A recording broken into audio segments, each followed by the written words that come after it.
আগ্নেয়াস্ত্র কোনো বিলাসবহুল পণ্য নয়, এটা আমাদের নিরাপত্তার বিষয়। এখন আপনি চিন্তা করেন 50,000 টাকা এদের প্রস্তাবিত বার্ষিক অগ্রিম আয়কর হচ্ছে লং ব্যারেল অর্থাৎ শটগান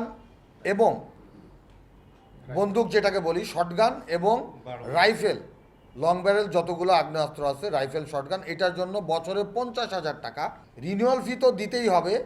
তৎসঙ্গে 50,000 টাকা আয়কর দিতে হবে এআইটি, এবং পিস্তল এবং রিভলভার যাদের আছে তারা বছরে 1,00,000 টাকা প্রদান করতে হবে। এর সাথে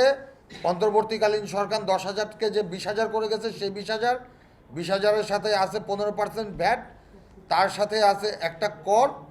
তার সাথে আবার এলআর ফান্ড। এরকম মরার ওপর খড়ার ঘা চাপানোর আমরা একটাই কারণ খুঁজে পাই, কোনো দুষ্ট চক্র এই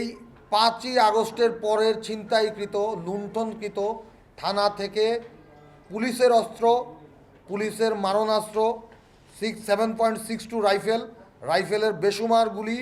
তাদের 9mm পিস্তল, তারপরে থানায় রক্ষিত আমাদের সিভিলিয়ান অনেকদের পিস্তল, বন্দুক, রাইফেল রক্ষিত ছিল গুলিসহ, যেগুলো লুট হয়েছে সেগুলো লাইসেন্সধারীদের জন্য ব্যবহার করতে পারছে না। কোনো কুচক্রী মহল সরকারকে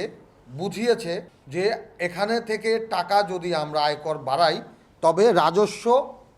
এখানে উপকৃত হবে, কিন্তু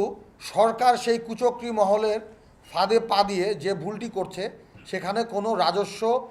তো আসবেই না, বরং রাজস্বের এই সিদ্ধান্তের কারণে আগ্নেয়াস্ত্র জমা পড়ে গেলে রিনিউয়াল ফি যেটা পেত সেটাও পাবে না।